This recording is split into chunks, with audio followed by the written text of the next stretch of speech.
Laptop अथवा पीसीमा नेपालीमा voice typing गर्नुपर्ने छ भने चाहिँ गुगलमा गएर नेपाली भोइस टाइपिङ हान्नु हैन। अनि यो हानिसकेपछि तपाईको यहाँनेरि अप्सनहरु आउँछ, यो अनेपालीमा क्लिक गर्नु है। यहाँ क्लिक गरेपछि के हुन्छ म तपाईलाई भनिदिन्छु। यहाँनेरि तपाईको माइक बटन आउँछ, टक्क थिच्ने। सुनका थैला हातका मैला के गर्नु धनले,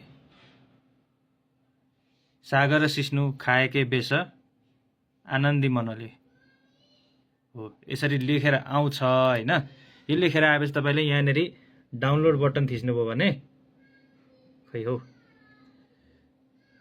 डाउनलोड थिच्नुभयो भने तपाईले वर्ड फाइल डाउनलोड गर्न मिल्छ। प्रिति फन्टमा पनि गर्न मिल्छ, युनिकोडमा पनि गर्न मिल्छ है। जस्तै मैले प्रितिमा गरे भने अब यहाँनेरि डकुमेन्ट डाउनलोड भयो हैन। तपाईले यहाँनेरि प्रिति फन्ट छ कि छैन भनेर पनि सोध्छ। प्रिति फन्ट छैन तपाईसँग भने सिधै डाउनलोड फन्ट गर्ने, प्रिति फन्ट पनि डाउनलोड हुन्छ है। जस्तै अब मैले अघि डाउनलोड गरेको डकुमेन्ट चाहिँ यहाँनेरि खोलेर हेर्यो भने मेरो चाहिँ प्रिति फन्ट अलरेडी छ, त्यसकारणले यो यसरी आइसकेको छ है।